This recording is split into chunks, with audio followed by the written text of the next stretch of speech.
And good evening, everybody. Welcome back, y'all. Welcome back. I'm glad you're here. This is Dr. Dwayne Wood. I always say, I hope you had a great Monday and a wonderful weekend. Glad that you're here back on the show as we get into this week of Thanksgiving, right? Coming up here in just a couple of days. As we move through this war for our health, this month we're talking about diabetes awareness. And tonight we want to spend some time talking about a huge component of diabetes management. Whether you are on the holistic side or whether you're on the traditional diabetes management side, everybody has an opinion about diabetes medications. And tonight, we're going to spend some time talking about diabetes medications. And if you're out there, if you have questions, this is the place for it. This is the place. We're going to ask me anything about diabetes medications. And if you wait till the end, we're going to throw in some other things, some other medications that are allied with or closely associated with the management of diabetes. If you're new to me, I'm Dr. Dwayne Wood. That's Wood with an E. The E stands for endocrinology. Here on the channel, I educate, I empower, and I encourage you to take charge of your health, your life, avoid complications, and go to the next level.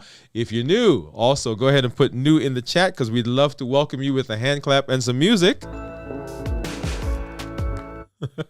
And to say hello and welcome to our community. If you have questions, go ahead and put those in the chat. Put a Q in front of them so that I know that those are questions that we need to get to, and we will pull them up and we will answer them as we go throughout the evening. Let's see. I think we have Deborah. Deborah Starkey is out there. She says, good evening, Dr. Wood. Hey, Deborah, how are you? Glad that you are here to join us on this show, this episode that we are doing. Well, first of all, before we jump into our conversation about diabetes medications, I do want to make one point. And Deborah, thank you for being here. This is Thanksgiving week, y'all. And I know as diabetics, people who suffer from diabetes, people who are closely associated with those who have diabetes, this can be a pretty hectic week because there's all this food around, right? There's all this stuff, all the stuff we love, all the things we like to eat, all the things that taste oh so good that everybody says that you shouldn't eat. And so the question always comes, how do we navigate Thanksgiving? How do we navigate the holidays? And one of the most important things to remember about the holidays is that the holidays are about family, friends, and the season. For instance, Thanksgiving, it is the giving of thanks. And so while the food is a big part of it, and we've made it a huge component of the holidays, remember the food should really just be an amplification or an addition to the celebration of being with family, being with friends, giving thanks for the things that we've had for the year. As you go into if you go into the holiday season, I want you to remember that. We'll have some more thoughts about that as we get further into the night. Okay. All right. So let's hop in. And let's really talk about our topic for tonight, right? We're talking about diabetes. We're talking about diabetes medications and what the diabetes medications are. And, we're going to answer some questions. We're going to give you some things that we think about some of the medications. And if you have questions out there, once again, go ahead and put those in the chat, put a Q in front of them so that we know that those are questions we need to get in. So diabetes awareness is what we're talking about. Okay, so this is Diabetes Awareness Month, November every year, Diabetes Awareness Month. And as we talk about medications, one of the most important things in the management of diabetes. Now, I'm going to say this, once again, regardless of which side, which fence you sit on, the management of diabetes is primarily for the improvement of quality of life. And I'll have a slide here in a minute. But one of the markers of whether we're doing a good job of managing diabetes is with the A1C. And you'll see there the A1C, we use it for diagnosis of diabetes, and we also use it for the management of diabetes. Of course, there are particular criteria for the diagnosis of diabetes. A1C that is 6.5 or higher, a fasting blood sugar that's 126 or higher, an oral glucose tolerance test that's 200 or higher, or any random blood sugar that's 200 or higher with symptoms. Okay, so that's the diagnosis. And as we are managing diabetes, we look to the A1C, and the A1C that we shoot for is an A1C below 7. Okay, that's it. Now, you can argue about whether that's real, whether we should do that. That's a whole nother conversation. And maybe we'll do a show on that particular aspect of diabetes. But tonight specifically, we're talking about if we are deciding we're managing diabetes and we're going to get our A1C good, right, to the target. There are several ways to get that. And tonight specifically, we're talking about medication. Okay, so A1C, we're shooting for an A1C below 7. Below 7 is what we're shooting for. Okay, and you can look at that. We've done other shows about diabetes, about other forms of management. Tonight specifically, we're talking about medication. So why do we improve? Why do we want to improve the A1C? The reason we want to improve it is because there are certain things that we know about elevated blood sugars. Right? We know that elevated blood sugars can contribute to heart attacks, can contribute to eye damage, can contribute to kidney damage, whether you're type 1 or type 2 diabetic, okay? So if we improve the A1C, if we decrease the A1C, if we keep the A1C within target for our type 2 patients, right, the UKPDS study showed that we can decrease the complications, we can decrease heart attacks as much as 16%, eye damage by 21%, and kidney disease by 34%. If we're looking at patients who have type 1 diabetes, this now we're doing at the DCCT trial, and we see that we can decrease nerve damage by 60%, eye damage 76%, and kidney damage by 56%. Okay, so those are big percentages if we're talking about, these any complications really, but in particular these different ones that that I just mentioned, right? Kidneys, eyes, and neuropathy and so forth. Okay, so our goal then, aside from A1C, is to make these people, right, a young married couple, end up as an old married couple. In other words, we want to keep them alive as long as possible and keep them as healthy as possible. So that is what we want. And part of how we do that is the A1C, the treatment goal, A1C less than less than 7, right? Depending on which organization you look at, both of them, their targets are below 7. Okay. All right. So that is our goal, right? As we run, we're trying to get across the finish line, right? A1C goal, because we want to decrease complications, neuropathy, retinopathy, nephropathy, right? The triopathy of diabetes. Okay. And so it doesn't matter where you are. If you turn on the TV, if you're on the internet, if you are looking at a newspaper, if they have newspapers anymore, if you're looking at a magazine, you're going to see something about diabetes medications. You'll see something out there about diabetes medications, okay? And tonight, we're going to spend time going through several of them. Actually, as a matter of fact, we're probably going to put most of them up on the screen for you to see. And we're going to talk through how some of these things work and what the benefit is of using those medications, okay? Now, let me say this. If nobody has said this to you, all medications have side effects. Oh, come on. Okay, yes, I said it. Somebody's going to get on me for that. All medications have side effects.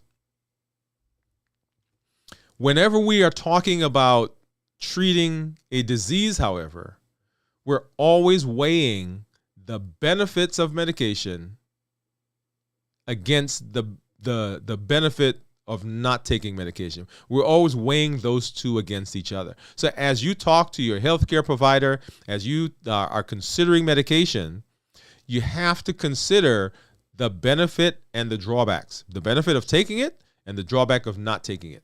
Okay? Always, always, always, always. So if anybody ever tells you there are no side effects, that's not totally accurate. Now, there may be minor side effects. There may be few side effects, but all medications have side effects. Okay? So that's our premise. And so as we go through, we're going to talk about the benefits of medication. And if you have questions, we can answer some of those. All right. So when we look at medication always has to be with the idea that we are also doing some other things in the management of the diabetes.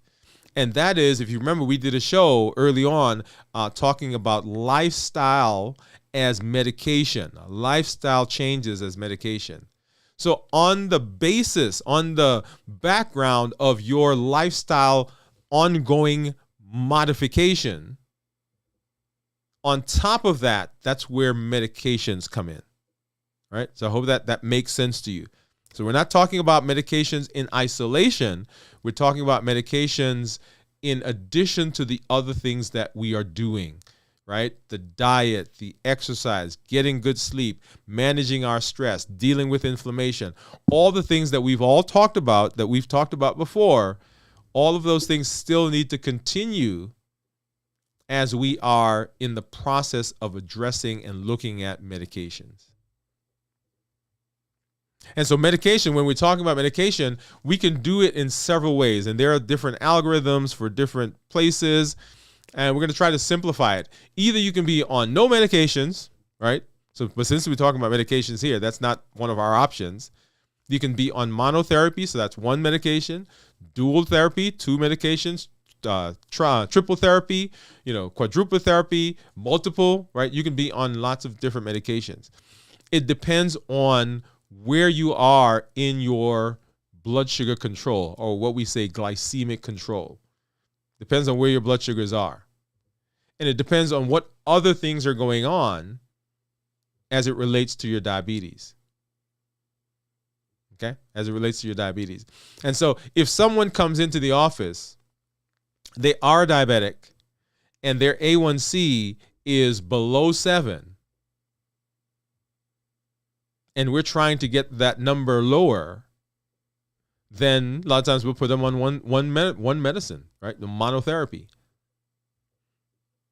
If they're higher, 7.5 to 9, we'll put them on double therapy or dual therapy or triple therapy. And it depends on how aggressive we are in the management of diabetes as to how long we allow that therapy to happen. Okay, so let me put a pin right there and let me make a couple of comments. The goal for the management of diabetes, right, in this conversation that we're having, is the improvement of blood sugar, because we know that blood sugar causes damage. So the sooner we can get the blood sugars down, the less damage we're causing. Right? I think everybody can agree with that. So the sooner we get the blood sugar down, the less damage we're causing. So that when you present, if you're out there and you're a diabetic, you have a family member that's diabetic, when they show up in the healthcare system, the goal at that point is, how do we get this blood sugar down? Now, we're going to teach you how to do the lifestyle modification, how to eat better, how to exercise, how to deal with your stress. But in the meantime, we still have to get the blood sugar down, because if we don't do that, it is causing damage. Okay? So there are a lot of people that will say to you, hey, don't take that medicine because we can get your blood sugar down in 6 months. or within the next year. I agree. I love that. I love that idea. But guess what? In the next 6 months, you can have a heart attack. You can have a stroke. You can go blind. You can have nerve damage. So teach me to do that. Teach me how to modify my lifestyle. But right now, let's solve the problem. Okay? All right. So I just want to make sure that I put that out there. All right, so back to medication. So anyway, so this is kind of the structure for medication. And depending on how aggressive we are, we may say, hey, we're going to give you 3 months on this medication. If it doesn't work, then come back, so on and so forth. Once again, if you have questions, go ahead and put those out. Put those there so we can get to them. And so there are lots of different types of medications. We can break them down in different ways. Either we can talk about non-insulin or insulin therapy, right? So those are 2 categories. We can talk about oral, that is things that we take by mouth, or we can talk about injectables, so orals and injectables. And we won't make those kinds of distinctions a lot tonight, but understand that medications come in different forms. And for the majority of people, most people are familiar with oral medications and, of course, insulin. But there are lots of different types of medications that we can have. So if we're talking about oral medication, and you've probably heard some of these names already, right? So Januvia, Jardiance, Tradjenta, Onglyza, Farxiga, Invokana, Steglatro, Metformin. Everybody's heard about Metformin, I think. As a matter of fact, everybody has an opinion about Metformin.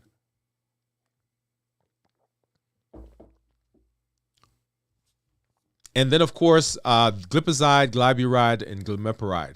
Those are categories of oral medication or pills that you take either once a day or twice a day. All right, so let's go through them. So this first group, Januvia, Tradjenta, Onglyza, and then Nicena, which is one that we don't use a lot. But Januvia, Tradjenta, still used, Onglyza. These are what are called DPP-4 inhibitors. DPP-4 inhibitors, right? So these are medications that work by decreasing the glucose, the sugar that your liver, primarily decreases the sugar that your liver produces. And if your pancreas is still able to make insulin, it helps your body to make more insulin.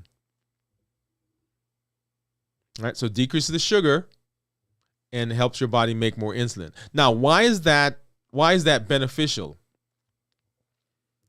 That's beneficial because, one, we said that one of the issues in the body is that our bodies, people who are diabetic, our bodies don't know how to manage sugar.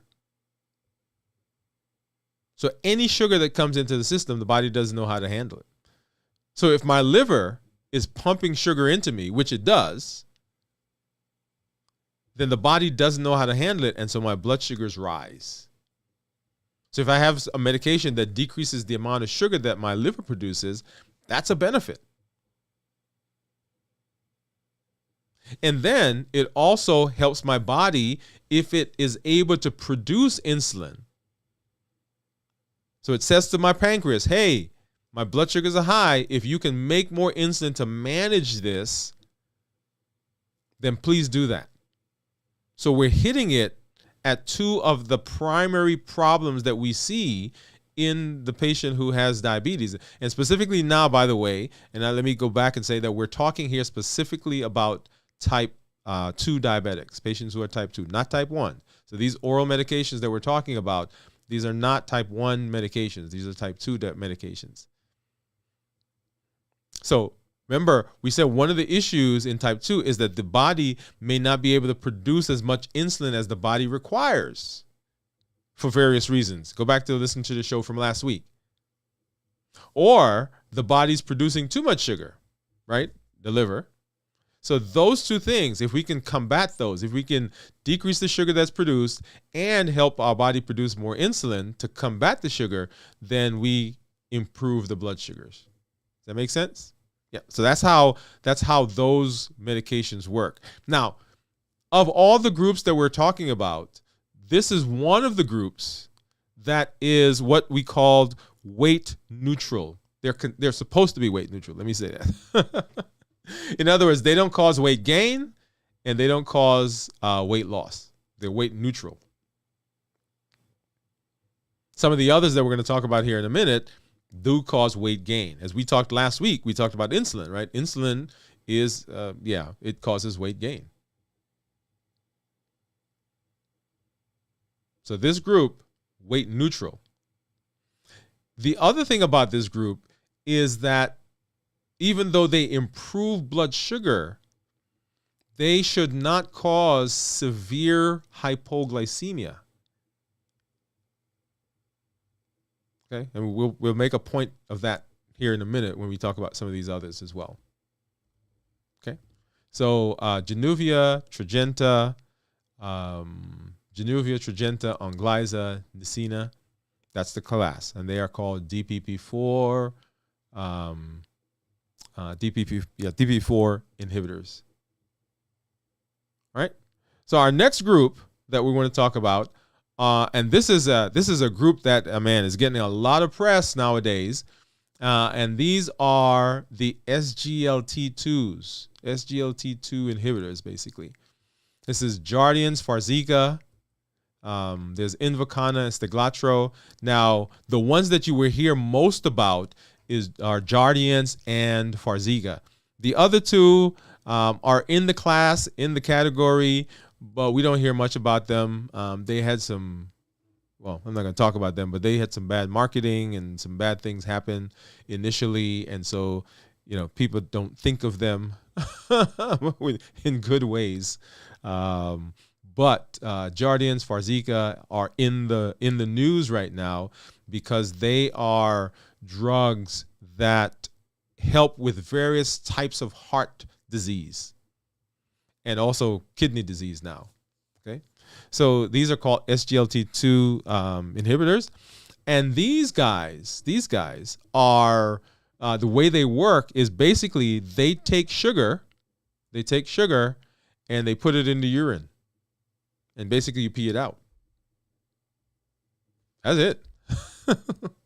And now we're not going to talk about the heart and the kidney effect of these medications, right? Because that's not our conversation tonight. There are heart effects, there are kidney effects, there are some other things that they're studying, but that's not a conversation for now. So if you're out there, you're part of the Jardiance or the Farxiga group, and we're not giving bad information, or we're not leaving things out, but our conversation tonight is simply about the diabetes effect, the blood sugar effect of your of the drugs, okay, of the medications. So they take sugar and they put it in the urine.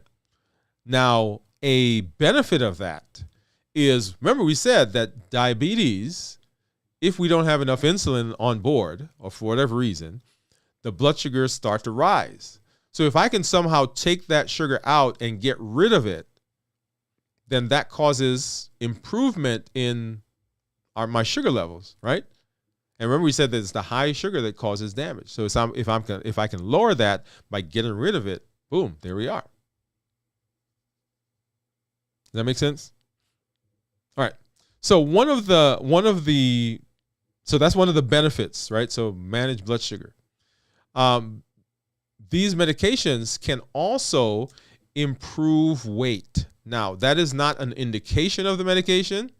That is not how they market the medication. But once again, because it's taking sugar, putting it in the urine, those are calories that we're losing, right? So as calories go away, guess what happens? The weight can go down. They also, when you're losing sugar in the urine, they will do what? They will lose fluid. Yeah. And so you lose sugar, so your calories go down. You lose fluid, so blood pressure can go down as well. So those are some of the benefits. One of the major issues that we can find, and when I say major, we don't see it a lot, but it is it is common. We don't see it a lot, but it can happen. Let me say it that way. Is because we're putting sugar in the urine, right? People can be prone to yeast infections, right? And in fact, you can have severe yeast infection, severe infection in the genital area, right? So this is the SGLT2s. So DPP4s, SGLT2s, and then one of the groups, and I put these together. They're not in the same group, but metformin and Actos. These are some old drugs, y'all.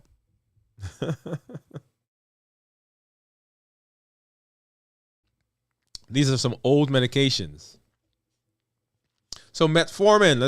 Let's talk about that because everybody has an opinion about metformin. Metformin is what you call a biguanide. And metformin works several ways. One, just like the DPP4s, it decreases the sugar that the body produces in the liver. It helps the body sensitize to insulin. So it makes your insulin work better at the muscles. Right? So there are two major issues that metformin does. It doesn't have the pancreatic effect where it increases insulin or anything like that. That's not one of its functions.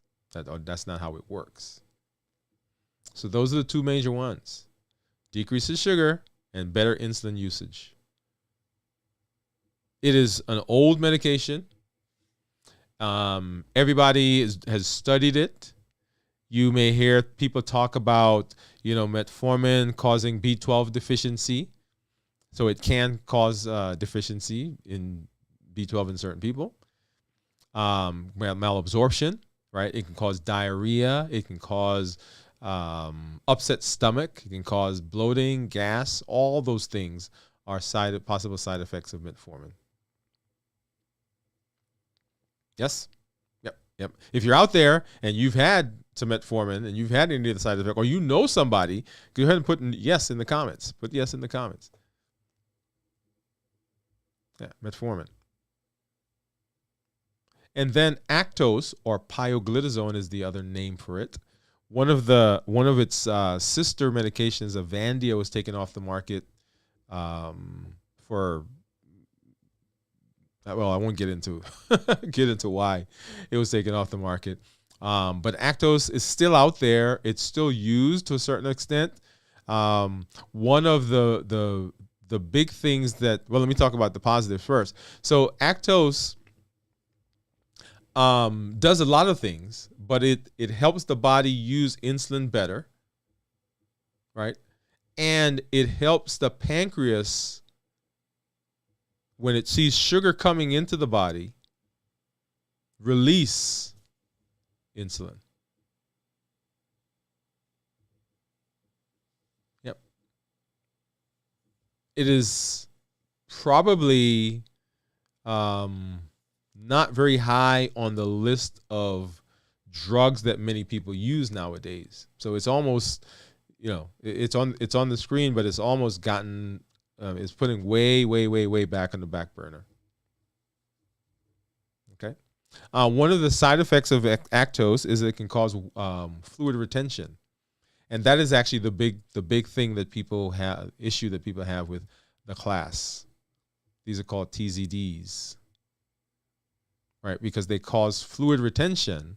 And so if you have a problem with fluid, for instance, heart disease, congestive heart failure, and you begin retaining fluid, then that's not a good thing. Or you have kidney disease where you're retaining fluid, not a good thing, right?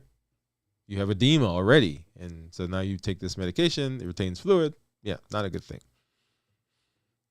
So those are, and once again, these are not in the same category, but I want to talk about them. But they're all on the screen together. Okay, so metformin and Actos. And like I said, everybody has an opinion about metformin. You hear everything from it causes Alzheimer's disease to causes cancer to, lots of stuff.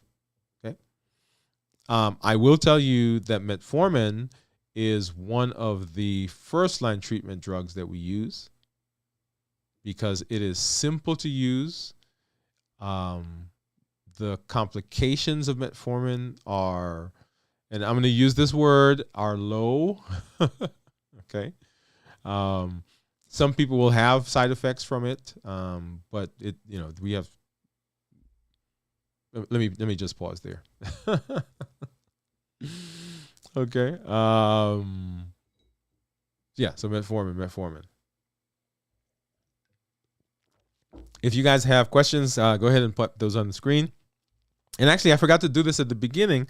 A couple weeks ago, I showed you guys where I was on my. I've got my continuous glucose monitors here, and I'm gonna pop those up. I should have done them earlier, so you guys could see where I started. I don't think, did I take a picture of those? Oh man, I should have. So you can see what happens to my blood sugar as I go through the show. Let me see. Did I take a picture? I did. Yeah. Yes, I did. Okay. So here I'm gonna put this up first. Here we go. Okay, so that's where I was when I started the show. And then this is where I am now. And that's where this is where my Libre say I am right now. And then this is what my Dexcom says. Okay. So you guys can predict what you think is going to be. Put it in the chat. What do you think is going to be by the time I end the show? What do you think is going to be by the time I end the show? Okay. All right. Good. All right. So back here. Let's see. So Jeff's there, and Jeff says, yes, I know someone on metformin, but I don't know if she has any, I'm assuming you said side effects, any issues. I'll ask her at Thanksgiving. Okay. Yeah. Hey, Jeff, how you doing, man? Thanks for stopping by. All right. So metformin and Actos. Those are, like I said, some older drugs that we have. Metformin is still used very widely. Actos, not so much. Right, it's kind of fallen out of favor a little bit. All right, and then another old group. Oh, let's go back here. Sorry, another old group of medications, and these are what are called sulfonylureas. Right, glipizide, glyburide, and glimepiride. Now, these medications work simply by making your pancreas produce more insulin if it can. And these work by something called glucose-independent insulin release. Think of a faucet at your house, and you can go over to the faucet and you turn it on, and water comes out. So your pancreas has a knob on it, and when you turn the knob, basically insulin comes out of it.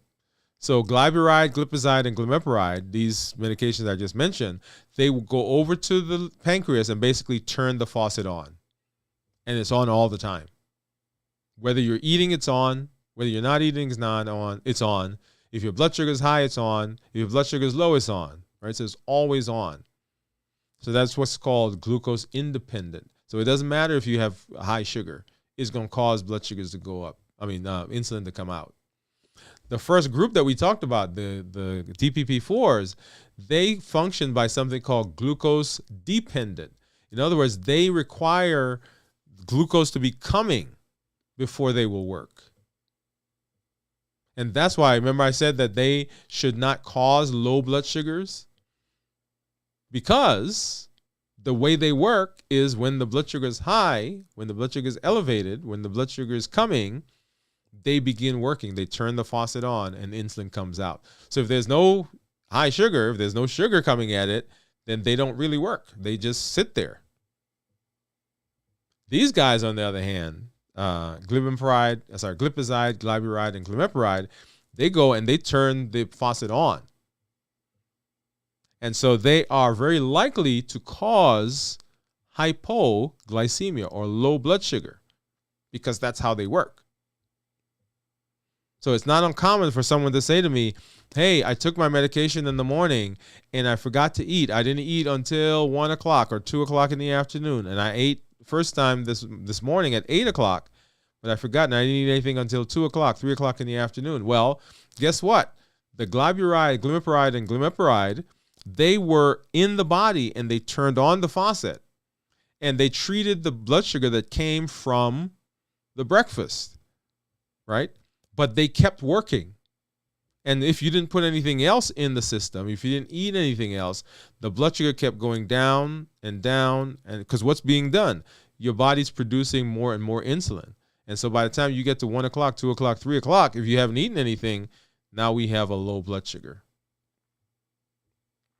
We do have specific caution as we treat patients, some of our older patients, right? Because they're more prone to low blood sugars.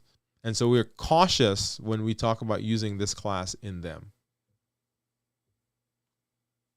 Now, let me hasten to say, if somebody has been on glimepiride, or glipizide, and they've not been having low blood sugars, then we are a little bit more lenient. But to put someone new on these medications, we're a bit cautious, right? And those are the sulfonylureas. That's the class. And then these two, once again, are not in the same category, but I'm going to talk about them together. And in fact, I'm going to talk about acarbose first, and then I'm going to probably leave Rybelsus to talk about it in another group. It is an oral medication, but it falls into another category. So acarbose, the way it works is it goes into the body and it decreases the absorption of sugar through the GI tract. Because remember, when you eat food, the food has to go into your mouth and you chew it up and then you swallow it. It goes down the esophagus, into the stomach.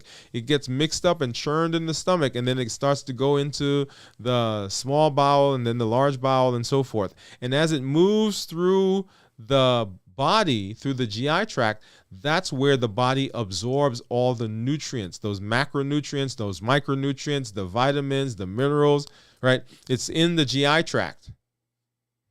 And so acarbose specifically works in the GI tract to decrease the absorption of sugar.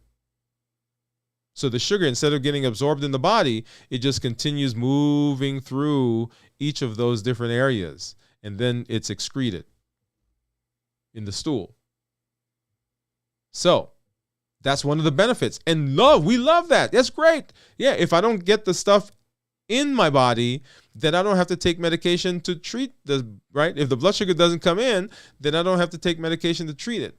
The only issue that we have, well, not only issue, but one of the issues we have with acarbose, why we don't use it much more widely, is that if I'm keeping sugar in the GI tract, right? Guess what else is in the GI tract? There's water in the GI tract. So acarbose can cause what? Bloating. It can cause gas. There are bacteria in the GI tract. And what do bacteria love? They love sugar. Right? So it causes a lot of gastrointestinal symptoms that sometimes are not socially acceptable. If you get my meaning. So acarbose and that class, we don't use them a lot. We use them for some specific cases, and I do have a few patients that are on them, but for the most part, it's not one that I go out and say, okay, I'm going to start this patient on this medication.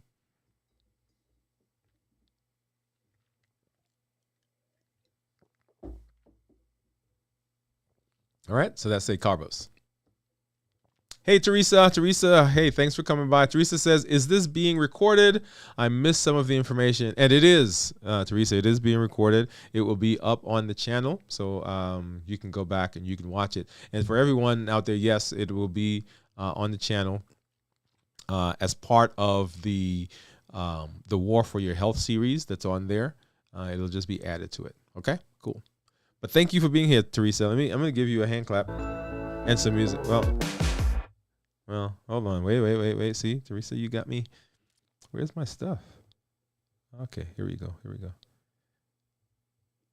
Hand clap. I think that's a hand clap. Nope, that's not a hand clap. Okay, I'm going to have to get it for you later. Ooh. Let's see.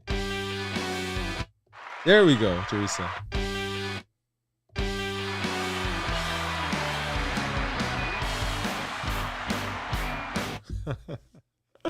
Thank you again. Thank you again. All right. Yeah. So Acarbos, and like I said, I'm gonna hold on to Rubelisis. Not long, but just for a minute, because I want to discuss it in the next group that we're about to talk about. Okay. All right. If you know anybody that's on any of the other drugs that we've talked about, so I mentioned metformin. I think Jeff said that he knew someone, but let's run through those again. Let's see, where are we? I'm going to see what's the easiest way to do this. Hold on a second.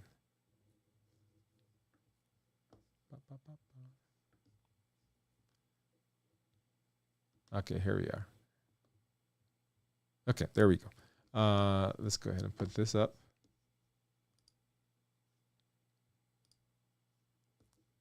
All right. So the oral medications. Januvia, Tradjenta, Onglyza. Those are the DPP-4s. The GLP-1 receptor agonists we haven't talked about yet because I'm going to make some special points there. Of course, the SGLT2s, SGLT2 inhibitors, actually, if you want to be totally correct about the name. Then the biguanides and the TZDs, those are metformin and lactose. And then the sulfonylureas, which we just talked about. And then on this list, I don't have acarbose, right, which is the one we just talked about that decreases the absorption in the GI tract. Okay? Awesome. And so now, y'all, I want to talk about a group that's getting a lot of press. It's getting a lot of press right now because earlier in the summer, we had a situation where we had a shortage. And you guys may remember that we had a shortage, and you'll recognize some of the names of the medications that are on the screen, right? So this is the GLP-1 receptor agonist.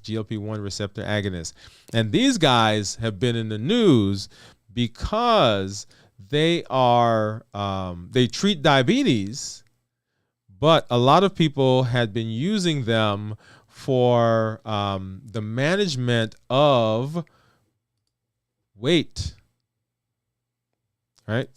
So we've been seeing a lot of people saying, hey, I want to lose some weight. So they've grabbed on to these guys, and in the news, everybody is excited because they're having weight loss. You know, they're dropping those sizes. You know, they're starting to get those abs. And this is the class right here. That has been causing, I shouldn't say causing all of the ruckus, because they're really not causing ruckus per se. And I've got some thoughts that I'm gonna share with you here in just a minute. But if you know someone that has used one of these diabetes medications for weight loss, I want you to put yes in the comment. And in fact, let's see. Let's go over here. If you guys remember, I showed you this graph in one of our shows. And this right here, this has been my weight journey, right? At one time up there, see that high one right there? That guy was about almost 280 pounds. And right down here, this most recent one, I think is like 218, 215, 216. Let's see what it is. Yeah, 216. Right? 280, 216. All right.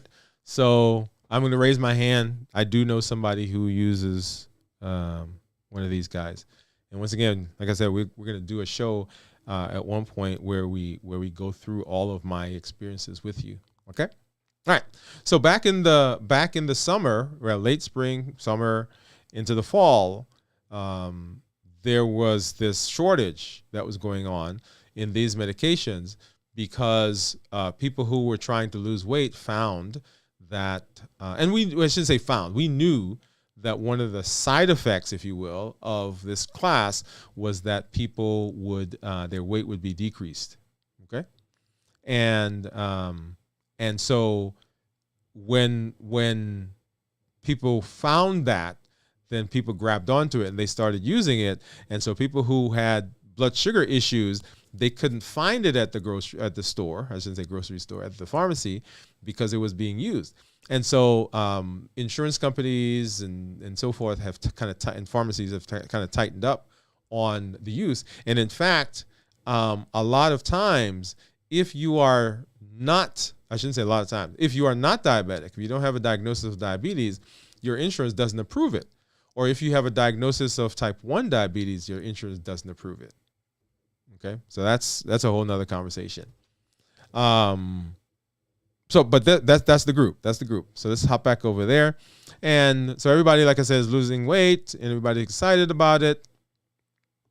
But the way that the GLP-1s work, GLP-1 receptor agonists, the way they work is they do a bunch of different things. Number one, they do also do the same things as the DPP-4s, right? So they decrease the sugar that's being produced by the liver. Number one. Number two, they tell your pancreas to make more insulin if it is able to do that. Number three, it helps your muscles use the insulin more effectively.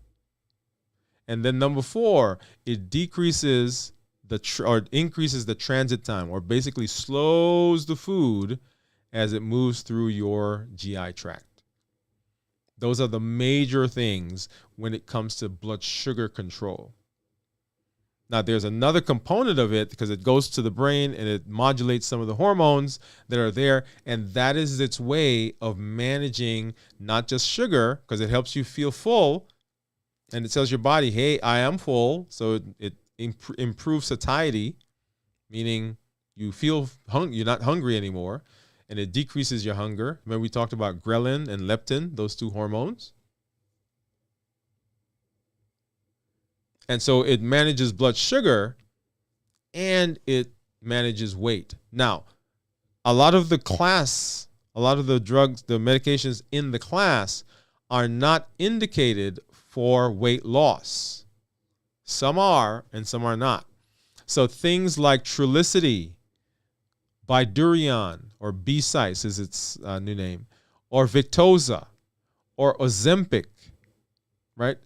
Or Soliqua, which is another one, are not indicated for weight loss. Now, they do produce some weight loss, but the FDA has not approved it for weight loss. People use it for that because it's a side effect of the medication, okay? What's happened, though, is that the company has taken those same medications, taken those same medications, and what they've done is they've repackaged it under a different name, and they call it something else that has been resubmitted to the FDA, and the FDA has now approved those for weight management. So things like Wegovy, right? And Saxenda, which was one of the ones, and I didn't have that up on the screen. And then the newest in this group, just within the last several weeks, Zepbound, right? Zepbound is another medication that's now indicated for weight loss. Now, let me back up for a minute and let me make an addition, and let me make let me say a correction, right? Because they're gonna get on me if I don't say this, or some of you are gonna get on me if I say it. So the group is generally called GLP-1 receptor agonist, but the medication, so Mounjaro, right, is actually a GLP-1 receptor agonist in combination with a GIP, right? So basically, it has two medications in it, right? So they're saying that it's actually not a part of that group because it has another medication. So they're calling it a different group, a different class. Right. So it has a GLP-1 receptor agonist in it, and it has this GIP in it. And that combination should make it work more effectively. Does that make sense? All right. So let's go back and let's talk about this now. So the benefit of all these medications in this class, one is they improve blood sugar because it does all the things we just talked about. Decrease sugar in the liver, makes your pancreas produce more insulin if it can, makes your muscle use insulin more effectively if it can, slows the food as it moves through your GI tract so you feel fuller longer, and it sends a signal to your brain to say, hey, I'm not hungry anymore. Okay? Make sense? All right. So what are some of the side effects? Well, it slows the food as it moves through your GI tract. And if the food is being slowed, one of the things that can happen is you can develop constipation.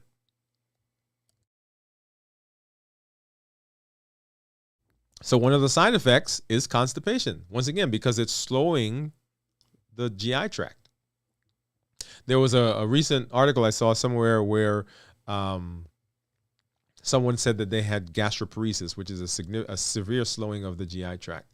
Right? So it can slow the food. That leads to constipation. Number two, right, and this is the opposite, some people will actually have diarrhea as a result.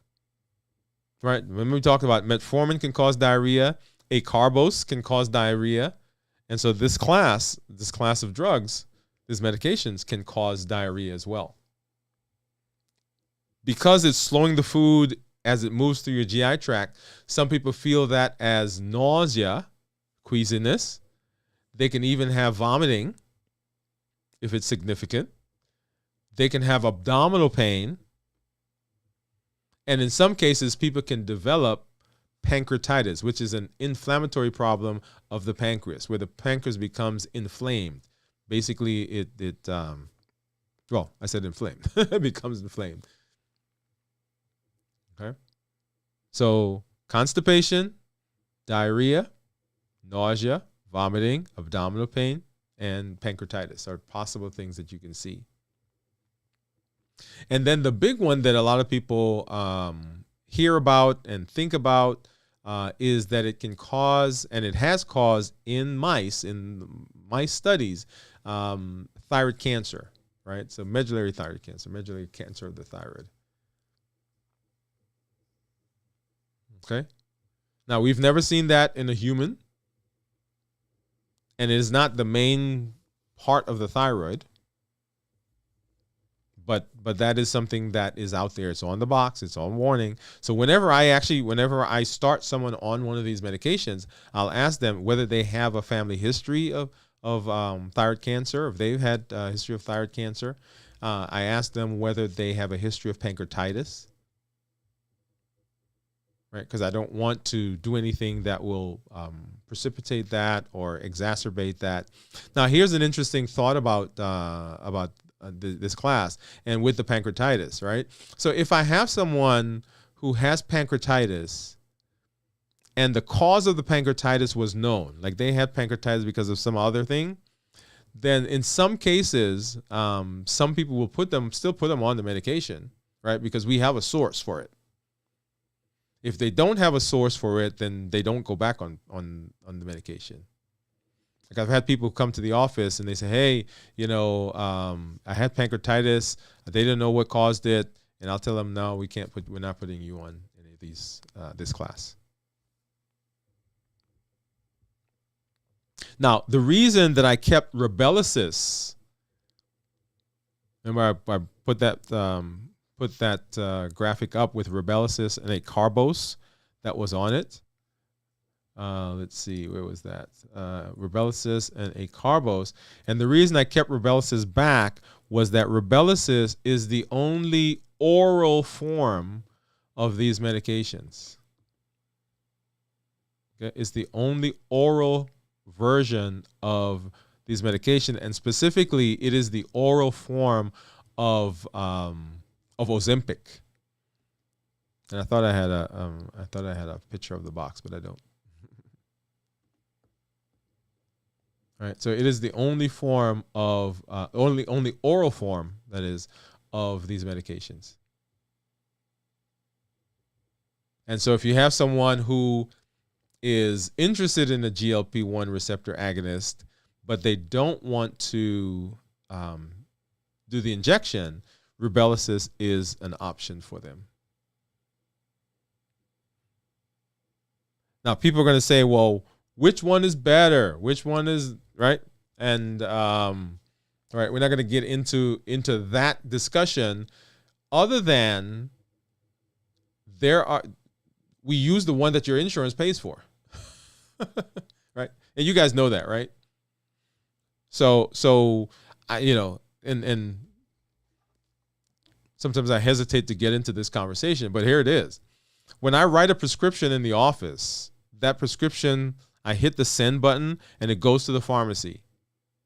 And the pharmacy processes it, and they have to get approval from the insurance company to give that medication to you at whatever your copay is. And when it goes to the pharmacy, there are times when the insurance company says, no, we're not going to pay for drug X, we'll only pay for drug Y.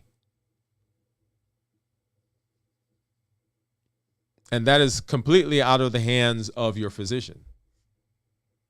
Right? That is your pharmacy, or your insurance company is making that decision. And the reason I bring that up is often I get a call from someone and they say, well, you gave me a drug that my insurance doesn't cover. Well, guess what? That's not between me and it's between you and the insurance company, because you're paying money to the insurance company to treat your disease. And they're saying, thank you for the money, but we're not paying for the drug that your doctor thinks you need. That's kind of like me going to the grocery store and buying, walking in and buying a bag of sugar, right? And the guy at the store saying, no, you can't have that. You can only have flour.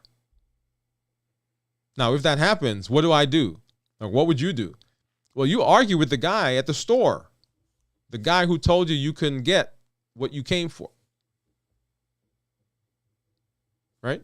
That's what we do. And we go to the car dealership, and if we wanted to buy a Mazda and they said, no, you can't get a Mazda, you can only get pick another car, another brand, we'd argue with that person. But we don't argue with the insurance company for some reason. I'm not sure why, but that's a whole nother conversation. We need to get another. I keep saying I got to do all these different shows. Woo. Okay. Does that make sense so far? All right. So that is the bulk of our medications. Those are our oral medications, and those are our non-insulin injectable medications. Oral medications, non-insulin injectable medications. And then, of course, there is the medication, the insulin. All right. So let's get back up here. We finished talking about these guys. And let's hop over and let's see, what do we have? So this is just talking about how the GLP works. And then, of course, now we've got insulin, right? And so insulin is of all the medications that we have access to, of all the medications we have access to, insulin is the one medication that has an unlimited ability to lower blood sugars. All the other medications that we have access to are limited in how low they can get those blood sugars. Now, when you listen to the commercials, right, they'll tell you, oh, it will bring your A1C down and it will do, right? So they'll talk about all these different things. And it will improve your blood sugar. And by improving your blood sugar, you improve the A1C. So the medication itself cannot directly affect A1C. It affects blood sugar. And by improving blood sugar, the A1C, which is a surrogate, which is a marker, which is a report card of the blood sugar, the A1C improves. And so if you find one of these companies, right? So you find one of these reps and say, hey, how much can your medication lower my A1C? And all of them without thinking, right? Because they know, will say, hey, my medication can lower your A1C anywhere from 0.6 to about 1.6, 1.7, generally. Now, there are some that are on the outskirts of those, right? But that's it, generally. So I want you to think about this. So if all the medications lower your A1C by 0.6 to 1.6, and let's just for kicks, say 2, right? It can lower by 2. If your A1C is a 10, and we need to get you down to a 6.5, right? So that's 10, 9, 8, 7, right? So that's at least 2 medications that you're on right there. And most of them, right, in most people, won't do that, right? It's going to be 1.2. So this is where it is so important. This is where it's so important. I want you to hear this, right? If you don't hear anything else I say to you tonight, this is where it's so important that we make sure that we add lifestyle modification. And you guys know when I say lifestyle modification, what I mean, right? We've done a show on that. So go back and watch that. So you cannot rely on medication alone. Right? Now, insulin, like I said, that's where it started with this conversation. Insulin has an unlimited amount of ability to lower that A1C. Like I can take an A1C from, 15, 20, 21 or higher, and I could lower that A1C down to a 5 with insulin. But as we said in our last few shows, insulin has its own. It works for what we want it to do. It will bring the A1C down. It will bring the blood sugar down, which brings the A1C down. But all the other things that we see in the treatment of someone who has diabetes and insulin, now we see some other issues. Yep. So lifestyle modification, y'all. Lifestyle modification. And so one thought that I have, and I'm going to actually hold that until the other side of this little station break here. All right. So if you're out there, right, if you are getting benefit from this show, this episode, or other episodes that we've done in this series or any of the other series, if you've been out there watching, I want you to go ahead and give us a thumbs up for this. And also, I want you to send this link to family, friends, anybody that you know who has questions about medication. Right? We've gone through pretty much. This is pretty much the list of diabetes medications that we've gone through here tonight. So send the link to them and let them know, hey, this is some good information. And this may spur or this may spark some questions in their mind. And if they have questions, make sure that they know that they can come back and they can drop those questions in the chat for this show, or they can find us on any of the social media platforms. You see that should come up there on the screen. Dwayne Wood MD. Any Instagram, Facebook, TikTok, Twitter, Instagram, LinkedIn. We've even got a Twitch account out there, so they can leave us a question, leave us a message, and we will get back to those and we will answer them. Okay, so that's the first thing. The next thing that I want for you is if you have not subscribed to our YouTube channel, go ahead and make sure you do that. Get over. Once again, it's Dwayne Wood MD. And you'll see it there. And lots of information that we've done. Our series continues, The War for Your Health. And you see that there at the top of the screen. Prior to that, you'll see, different things that we've done, right? Different videos that we've done. Lifestyle is Medicine, The Dietary Puzzle, the vegetarian diet. We did one all about diets, unmasking the dark side of processed food. So lots of different things. And then one of our series that I'm actually very proud of that we've done is the Mastering Diabetes: Essential Knowledge for Beginners. Now, I say beginners, I may actually change that because the information that's in there is not just for beginners, it's for everybody. Okay? But maybe I'll just call it Mastering Diabetes: Essential Knowledge for the Interested. Okay?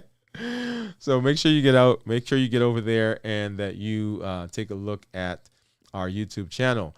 And then if you've not been over to our website, and that is Dwayne Wood MD, make sure that you get over there. One of the newest things that we've done is our new series or a new online course on blood sugars, on sugar. That is Unmasking the Sweet Truth About Sugar. Unmasking the Sweet Truth About Sugar is an online course that we've done. Let me see. There we go. And you can sign up for that.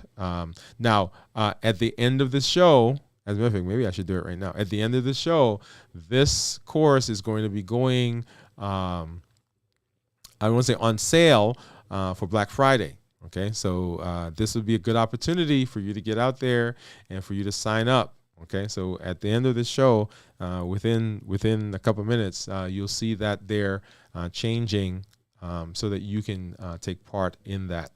Also, our podcast. If you've not been listening to our podcast, we just passed 100 episodes, right? So if you listen, if you know someone who doesn't do YouTube, someone who is in their car and they just want to tune into us, you can find the podcast there as well. All right. Okay. So I started out the show earlier by talking about Thanksgiving. And before I get back to that, I'm going to do our thought of the day right here. So let's go ahead and let's do that right now. I think I might just incorporate both of them. What do you think? Yeah. So let's get over and let's do our thought of the day.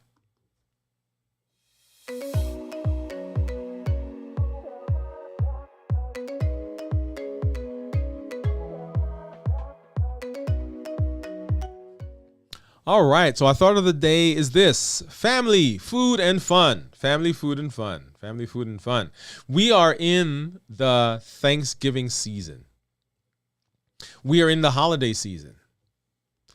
And one of the challenges for patients who have diabetes, or challenges for patients who are trying to manage diabetes, patients who are trying to manage their weight, patients who are trying to be healthier, is that there's a lot of food around, because food for us has become not just for energy and for sustenance, but food has become a tradition. Most often, the issues that we have with food as it relates to blood sugars have nothing to do with the diabetes. What do I mean by that? Often the foods that we eat them because we are stressed, we're tired, we're irritated, we're mad, we're happy, we're glad, we're having fun. It's family get together, a baby was born, there's been a funeral, there's been a wedding, there's been a birthday, there's been an anniversary. It has nothing to do with the disease. Some people eat foods because it reminds them of some history. This is how my mom used to take care of us. This is how my mom used to cook. When I was sick, this is what mom did. This is what she gave me. This is what she made for me. For me, when I go to New York, this is where I grew up, so let me have some pizza. So it triggers that memory. And for some people, it brings comfort.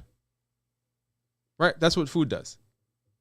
During this season, people struggle with food because they concentrate on food. You know it, because you're out there and you're thinking, I wonder if Aunt Sue is going to make her cobbler. Oh, I wonder who's making the dressing this year. Oh, man, I can't wait to get some of that sweet potato pie. Oh, man, my brother-in-law, my sister-in-law, my cousin, my auntie, my grandmother, she sure makes a mean macaroni, right? Because you're thinking, because last year it was good. You're anticipating it. I want you to remember, though, that the big issue or the important part, let me say it that way, the important part of the holiday, the important part of Thanksgiving, of Christmas, of New Year's, is the celebration itself. It's the getting together and sharing with family, with friends. It's the thanks that we give, that we've made it this far through the year. It's the appreciation that we have for the people that we still have around us. Because there are people around us or people not in our circle that have lost loved ones. And for Thanksgiving and for Christmas and for the holidays, it's actually not so much fun. So the cherishing of the people that are around us, that's the point. So food, yes. Family, yes. And fun, oh yeah.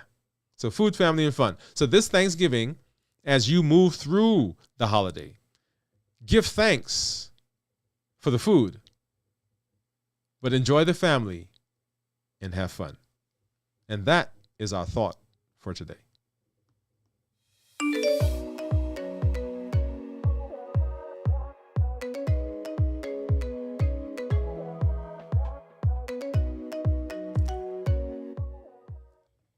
All right. Yes. Okay, man, I am so excited that you guys and gals all stopped by. We really appreciate you taking some time to hang out with us. If you have questions, as you know, you're listening and you go back and you're like, hey, I should have asked this question, I'm happy to answer those. Go ahead and send those in the chat. There are several of you that have been to our YouTube channel and you've asked questions, and we are going to get to those and respond to you. And if you have sent a question and you haven't gotten a response, go ahead and send me a message. Hey, Dr. Wood, remember this question, and I'll be happy to get back to you and answer those. But we really appreciate when you are able to come by and you stop by here. This community that we're building, this is a space that I want you to know you can come here and ask questions. I love questions. As you guys see, I love just being on here. Okay. All right. So what did you guys think my blood sugars were going to be? Should I go ahead and do that? Did anybody put that in the chat? Let's see. Let me go ahead and pop that up. Okay. So remember, I started at 135 on one of them, right? I started at 135. And right now,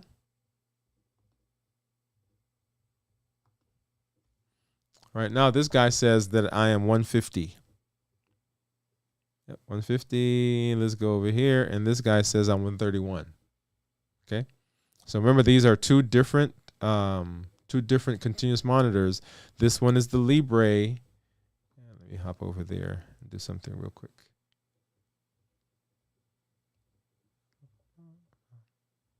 There we go. So this one is the Dexcom, and this one is the Libre. And so right now they are recording my blood sugars, and they probably are a little bit. Yeah, I'm not sure which one. So they pick this up every 5 minutes, right? So they could be slightly off. So we'll probably wait 5 minutes and see what the other one says. Ooh, okay. So that one says critical. Now notice what just happened. By the way, so when I killed that one, when I exited the app, it gave me a message. It says critical, but that just means that it lost connection, right? Let's see. Let's go to this one and see what happens when I do that. So I didn't get a message. I didn't get a message for that one. Okay, so let's go back here and let's load those again.